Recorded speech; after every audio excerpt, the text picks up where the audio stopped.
Olá, eu sou Humberto Pinheiro. A Assembleia Entrevista de hoje fala com o deputado Alan Sanches. Sanches já foi presidente da Câmara de Vereadores aqui da capital.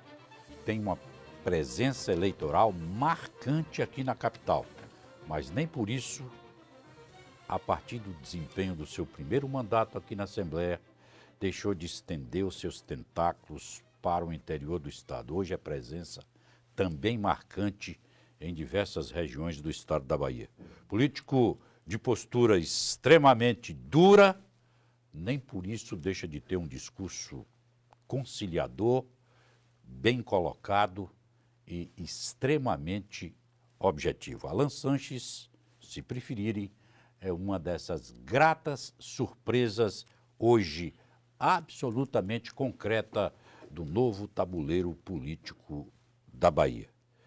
Presidente da Comissão de Saúde, Sanches demarcou as suas fronteiras definitivamente aqui no parlamento baiano. E aí, deputado, uma das estrelas do PSD, de repente toda a Bahia é surpreendida com a possível saída do senhor do PSD. Bem, Alberto, primeiro eu fico extremamente lisonjeado, né, com essa abertura, com as suas colocações, me dando tantos adjetivos assim extremamente positivos. Primeiro quero te agradecer. Não sei até se sou merecedor de tanto, mas lhe agradeço realmente. Bem, na verdade, eu acho que é coisa da política, né? Eu acho que a política são momentos.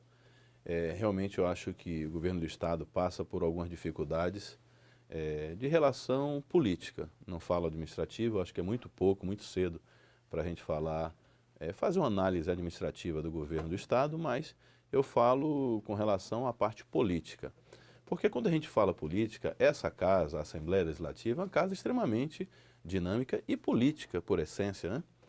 E aí, o que acontece? Essa falta de interlocução, muitas vezes as pessoas ficam achando que é por causa de relação de uma coisa, de outra, mas na verdade não. É relação realmente interpessoal, da atenção.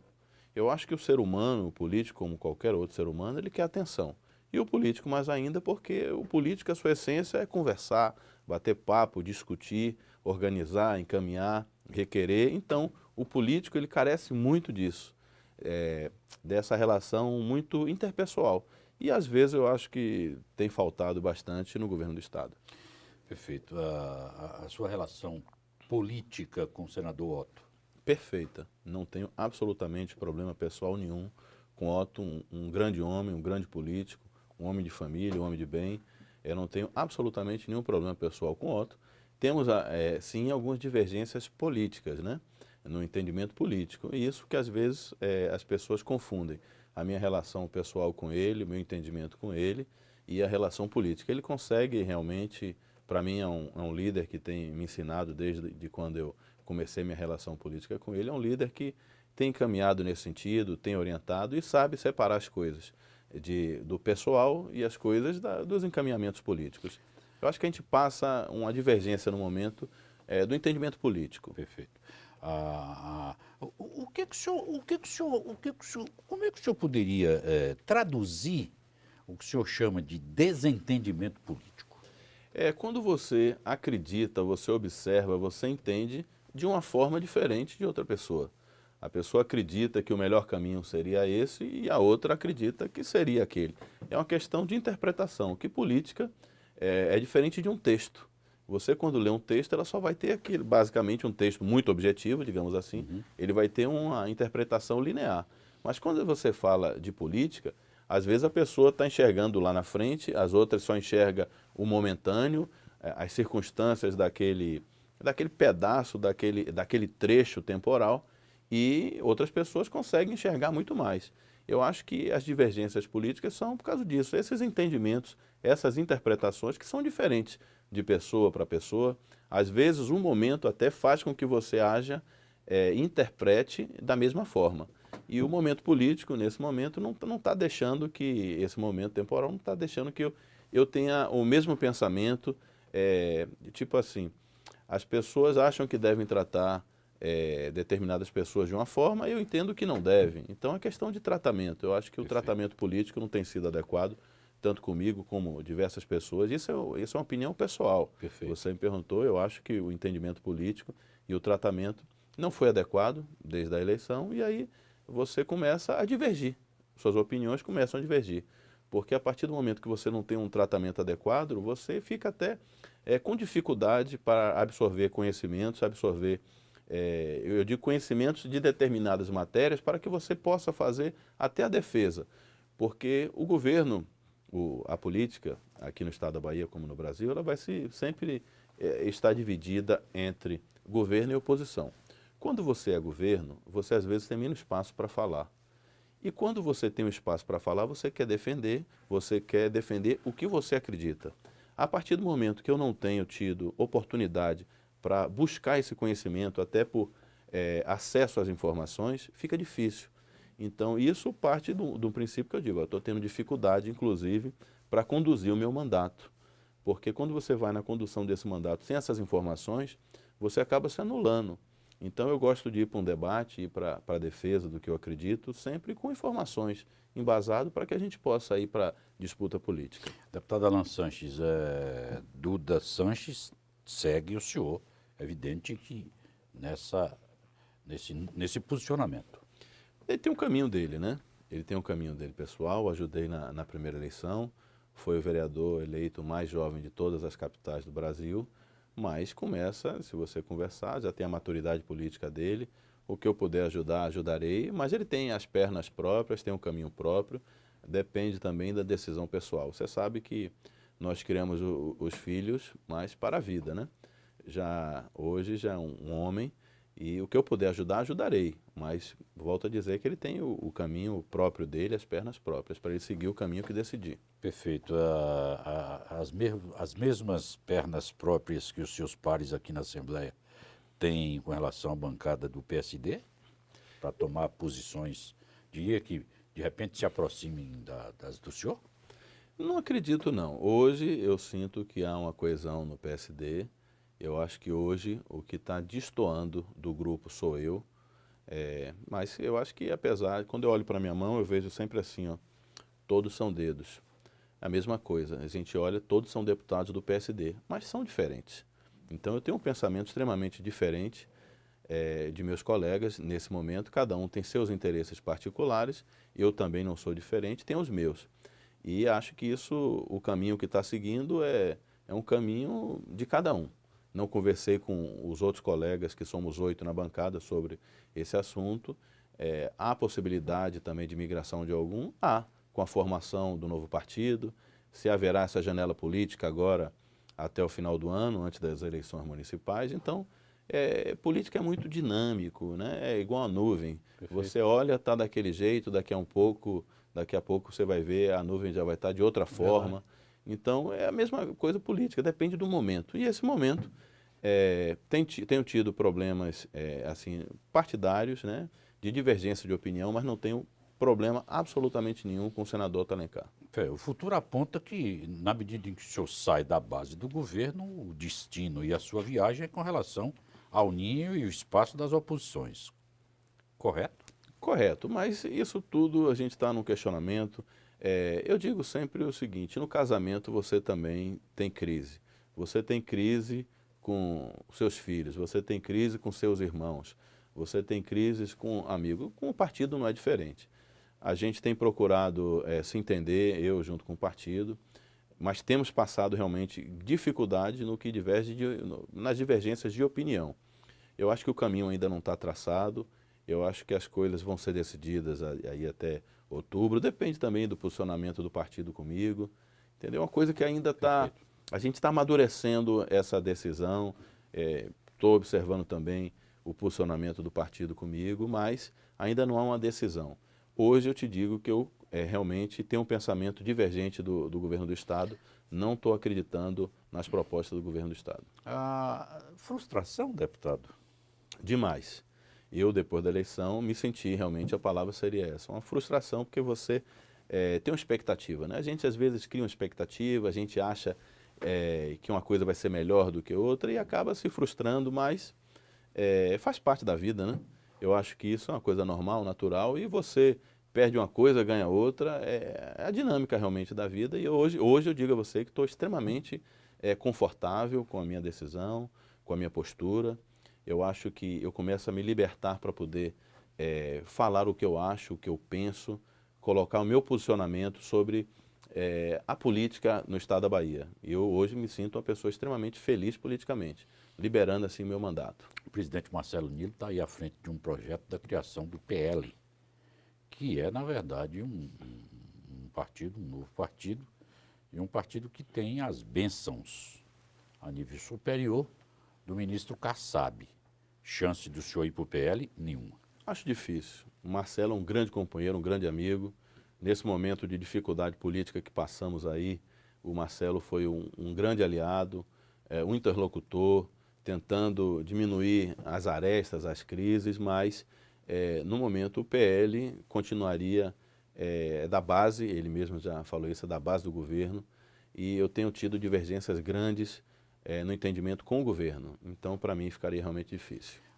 O senhor é um deputado que tem uma presença eleitoral marcante aqui no estado, na capital, mas também o senhor estendeu sua ação eleitoral e sua presença política por diversos municípios da Bahia. Essas bases interioranas e as da capitais estão sendo ouvidas, deputado? Participando dessa discussão?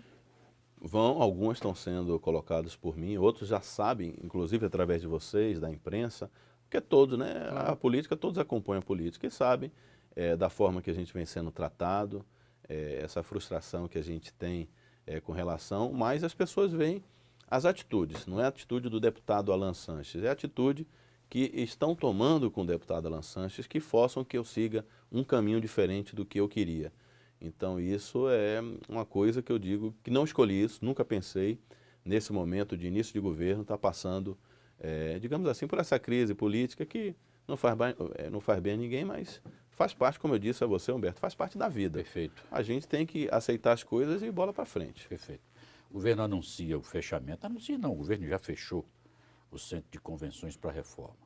O senhor criticou essa posição e seria a questão do fechamento do Centro de Convenções o primeiro ato do Alan Sanches oposição? Absolutamente.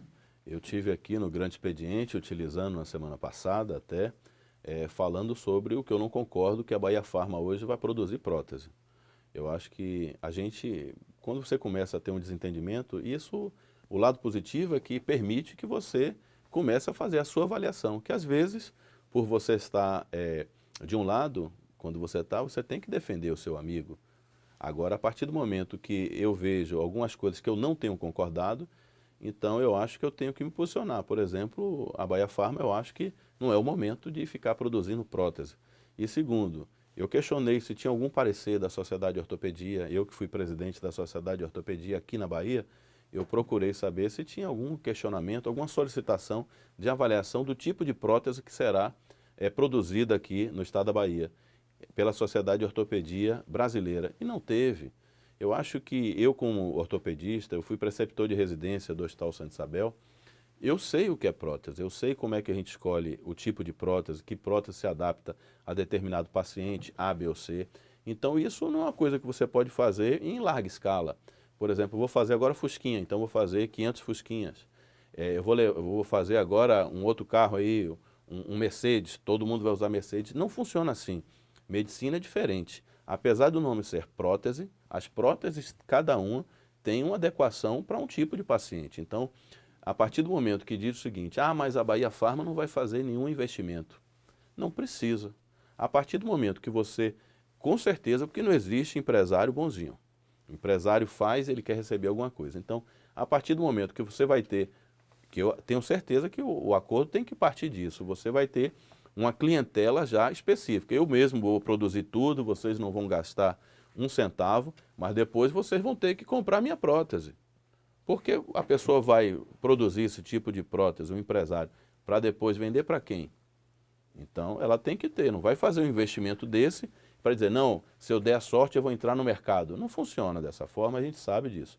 Para entrar no mercado, por exemplo, se eu já faço uma prótese como ortopedista, vou fazer 24 anos de formado, já tenho a adaptação, já tenho o domínio daquela técnica com aquele determinado tipo de prótese, eu não vou necessariamente começar com uma porque agora estão querendo que eu use aquele tipo de prótese. Então, esse foi um questionamento que eu fiz, um questionamento válido e extremamente temeroso. Eu já vi várias firmas, várias fábricas de prótese, de placa, parafuso, que achavam que dessa forma... A gente passa até no Congresso agora uma CPI sobre o uso de órteses e próteses, justamente sobre isso. Então, eu acho que a Bahia Pharma, ela primeiro tinha que colocar o seu remédio em circulação. Ele foi concebido para isso, foi concebido para que a gente pudesse baratear o custo das medicações. Então, até hoje ainda não foi liberado o primeiro lote do primeiro remédio. Então, acho que a gente tem que focar em determinadas coisas. E, no segundo momento, a gente vai pensando em outras. Agora, e um outro questionamento que eu fiz, Humberto, como é que você pensa em fazer prótese quando você ainda não faz a cirurgia de prótese na Bahia? Ou seja, eu estou produzindo a prótese, mas eu não estou fazendo a cirurgia. Não é que não tenhamos cirurgiões, temos vários. Mas hoje a Secretaria de Saúde do Estado, ela não fez o convênio com a sua rede credenciada para que o médico fizesse a prótese. Então, hoje, em determinado hospital aqui do nosso estado, aqui da nossa capital, nós tivemos aqui a última prótese feita pelo Estado em outubro. E eu estou pensando em fazer a prótese, o material, mas eu não realizo a cirurgia. Então eu acho que é um contrassenso. Quando a gente tem uma lista de mais de 3.000 pessoas precisando realizar suas cirurgias de colocação de prótese, e ao invés de eu pensar nisso, eu estou pensando em fazer prótese. Está na ordem inversa. Está na ordem, pronto, está na ordem inversa. Esse foi um questionamento que eu fiz e tenho batido muito em cima disso, que eu acho que a gente não pode ser muito mega, senão a coisa começa a você pegar o carimbo de megalomaníaco. É fazer o feijão com arroz primeiro. Se você já faz o seu feijão com arroz, aí você vai para o bife, para a batatinha, aí você começa a fazer um medalhão de frango, um medalhão, um filé, entendeu? Aí você começa um molho madeira, aí você vai. Mas primeiro você tem que passar pelo feijão com arroz. Você não já vai querer apurar as coisas sem fazer o beabá, digamos assim, né? O senhor não participou das discussões da indicação ou da filtragem do nome do secretário de Saúde?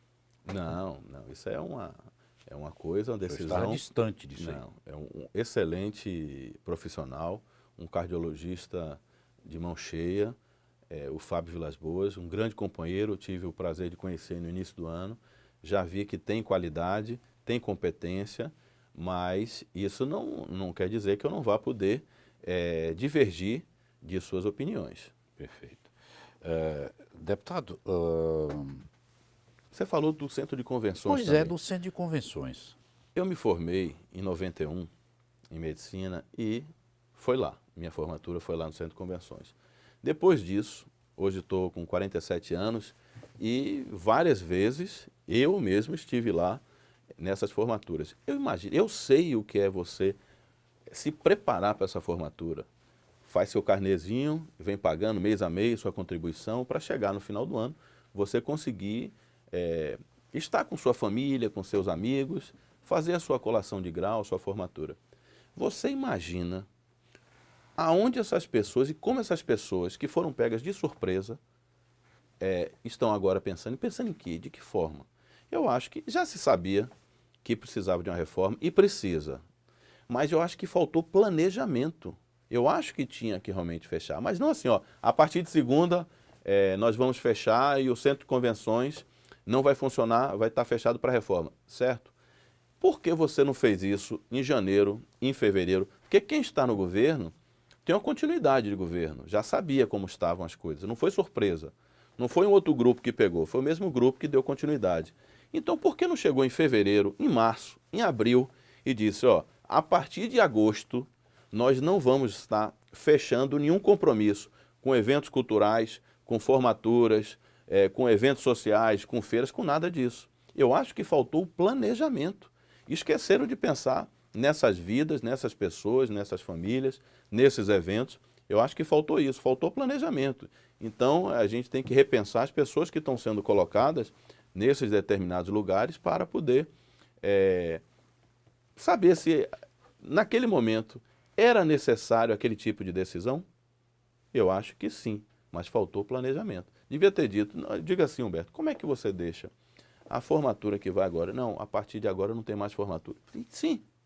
E as pessoas, inclusive, que eu tenho certeza que deve ter pago até espaço lá, como é que vão ficar essas pessoas? Será que vão ter outros espaços? Inclusive, a partir do momento que diz, ó, está fechado a partir de tal dia. A pauta está transferida para determinado local. E o que aconteceu? Determinados locais que poderiam absorver, cresceram seu preço, majoraram seu preço em 50%.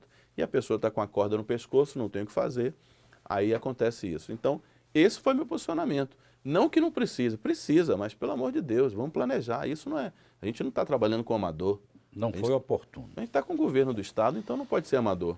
O senhor apresenta um projeto para regular cirurgias eletivas na rede pública. Perfeito. Como é que está a tramitação dessa importante matéria? Eu apresentei já, eu acho que 6 projetos mais ou menos com temas parecidos. Eu, por ser médico, eu tenho percebido a grande dificuldade que as pessoas têm para realizar suas cirurgias eletivas. Para que as pessoas fiquem cientes, cirurgia eletiva são cirurgias programadas.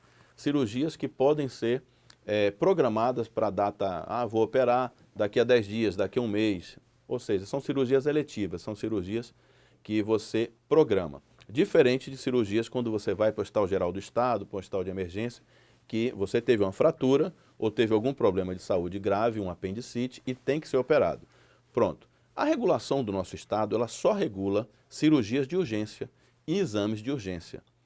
Aí eu digo, mas a vida não é feita só de cirurgia de urgência. Há uns 10 anos atrás, o HGE, para a gente voltar um pouquinho no tempo, o HGE, o Hospital Geral do Estado, e os outros também, mas eu digo, aqui é o fim de linha, o HGE, o que acontecia? Ele ficava superlotado. E o que aconteceu? Houve uma necessidade de se tirar daquele HGE aquela ruma de gente, aquela quantidade absurda, aquela multidão de pacientes que ficavam pelos corredores. O Estado fez convênio com diversos hospitais.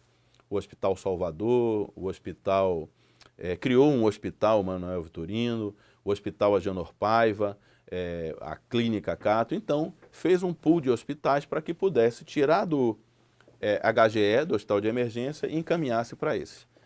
Isso conseguiu realmente resolver, com essa ação, conseguiu resolver os problemas de emergência, os pacientes de emergência. Mas e os pacientes de eletiva? Quais são esses pacientes?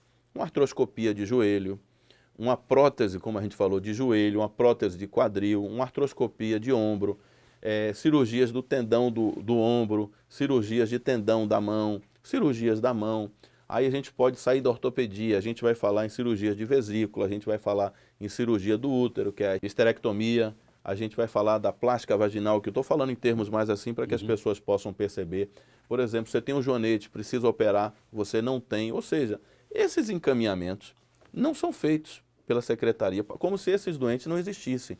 Então eu tenho chamado a atenção, conversei inclusive com o secretário, ele está realmente querendo realmente fazer um planejamento para que comece a regular. O que eu quero simplesmente, é que a gente consiga encaminhar os doentes para algum lugar. Se o doente hoje na Bahia quiser fazer uma cirurgia de joelho ou de vesícula, ele não faz. Ele não faz. Eu tentei colocar, tem um projeto nosso aqui que eu estou tentando, que é um cadastramento. É simplesmente cadastrar esses pacientes em uma lista, que hoje você não sabe nem aonde você é encaminhado. Você tem um hospital aqui, a gente tem diversos hospitais aqui em Salvador e no estado da Bahia, mas cada hospital, ele faz a sua regra. Humberto quer fazer uma cirurgia no pé, ele tenta naquele hospital, tenta no outro, e a secretaria, mais uma vez, do estado, ela pode fazer um planejamento e a sua própria regulação, regular esses doentes. O paciente Humberto vai ser operado em tal lugar, o Perfeito. paciente Alain em tal lugar. Então, dessa forma que a gente quer realmente criando isso, o cadastro único seria aqueles pacientes iam se cadastrar, apenas se registrar em algum lugar, e a secretaria ia encaminhar para onde achasse que poderia. E esse outro projeto que é para regular os pacientes com cirurgias eletivas e ambulatoriais é mais ou menos no mesmo caminho. O primeiro você cadastra, o segundo você regula para dizer que você vai poder ser operado no Hospital Clériston, no Hospital Santa Isabel, no Hospital São Rafael, no Hospital Salvador, no Hospital Genô, em um desses hospitais. O que eu quero é que o paciente seja atendido. Perfeito. Vamos sair um pouco. Vamos sair um pouco dessa pauta da saúde, que é seu ramo Ótimo. profissional, claro, e não podia ser diferente no exercício do seu mandato, as suas preocupações com relação à questão de saúde. Mas vamos falar um pouco da agenda nacional, presidente? Bora. Ô, deputado. Presidente, Presidente, porque o senhor chegou à presidência da Câmara, eu não o conhecia. E eu fiquei vendo essa movimentação distante. De repente, surpreendentemente, o senhor chega à presidência da Câmara de Vereadores aqui da capital, numa manobra política clara, aberta, franca e tal, mas extremamente competente. E aí eu fiquei com isso na cabeça e a imagem de presidente, quando eu vejo, não tem como se descolar e se distanciar. Já pensou aqui, nesse espaço aqui a nível de Assembleia? política depende do momento, né? Eu Sei. acho que hoje o grande cabo eleitoral aqui chama-se Marcelo Nilo. Claro. Então é a partir de Marcelo Nilo que eu acho que o próximo presidente, quando Marcelo, não digo agora, que eu acho que ele vai ainda para a reeleição, depois que ele conseguir se reeleger, eu acho que passa por ele também. Eu acho que é extremamente importante o Marcelo Nilo como cabo eleitoral. O senhor não vê o desgaste externo agir de forma para dentro, essa situação toda do governo federal, do próprio Partido dos Trabalhadores, de repente contaminar o ambiente aqui e contrabalançar o peso das forças políticas? Está cedo, eu acho que cada dia com a sua agonia. Agora, no cenário nacional, eu acho que a gente passa por uma crise. Eu, ao longo da minha idade, não me lembro de ter passado por isso.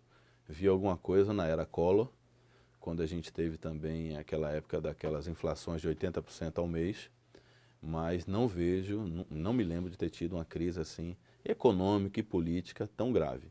Quando a gente vê um cenário de uma corrupção dessa enorme, você vê bilhões e bilhões que podiam estar sendo usados em outras coisas, para os serviços públicos essenciais, e a gente vê um simples diretor conseguindo ter numa conta no exterior 300 milhões de reais. Isso é uma coisa assim, um absurdo. Alguém deixou, acho que permitiram, foram lenientes com isso, e eu fico triste em ver hoje a classe política extremamente desgastada com isso.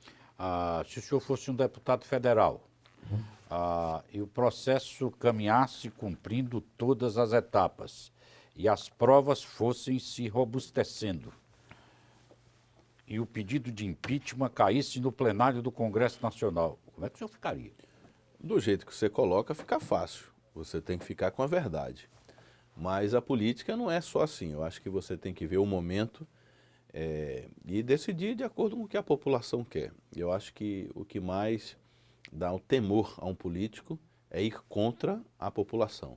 Então a população vai estar sempre decidindo o caminho melhor a ser seguido, e o nosso mandato, por ser um mandato popular, um mandato construído nas bases realmente mais carentes, eu encaminharia com a decisão da população. Aí você tem que ouvir a população, Perfeito. você tem que ouvir a sociedade e fazer um encaminhamento por esse lado. Perfeito. O senhor deu para o senhor imaginar que da eleição da presidente Dilma até hoje a gente tivesse essa mudança de cenário de forma tão brusca, deputado? Nunca imaginar que em tão pouco tempo a presidente Dilma tivesse uma rejeição tão alta.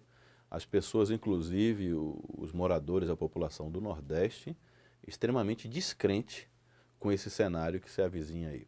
Eu acho que foi prometido muita coisa também foi escondida durante a eleição, e tão rapidamente a gente começou a descobrir a forma ruim que a nossa economia tem andado no cenário nacional e internacional. Perfeito. Só para que a gente encerre, deputado, o senhor ainda não tem uma data, um tempo exato de quando é que deve acontecer esse desenlace definitivo com o PSD? Não, se é que vai acontecer. Exatamente, se é que vai acontecer. Eu acho que estamos num momento de crise realmente, não sei ainda que destino ainda vai tomar, não sei qual é a posição do partido. Agora eu quero sim ter liberdade para fazer os meus comentários, fazer as minhas colocações, os meus posicionamentos no que eu acreditar. Eu só quero que o partido permita isso.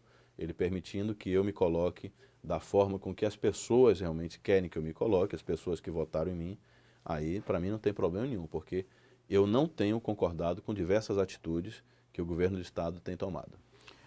Nós falamos aqui com o voluntarioso, nós falamos aqui com o decidido, nós falamos aqui com... no jornalismo nós temos um jargão que chama assim, texto enxuto.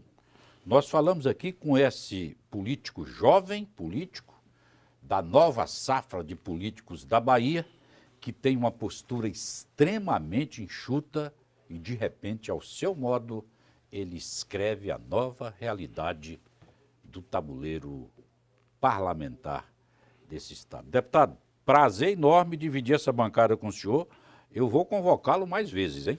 Eu espero realmente, agradeço aqui a oportunidade de bater esse papo aqui gostoso, atingir tantas pessoas que vão estar nos acompanhando, tenho certeza que depois vão ficar através das redes sociais me questionando, criticando, elogiando. Eu acho que isso faz parte da política e te agradeço toda a equipe de produção aqui, que foi extremamente bem recebida aqui na TV Assembleia.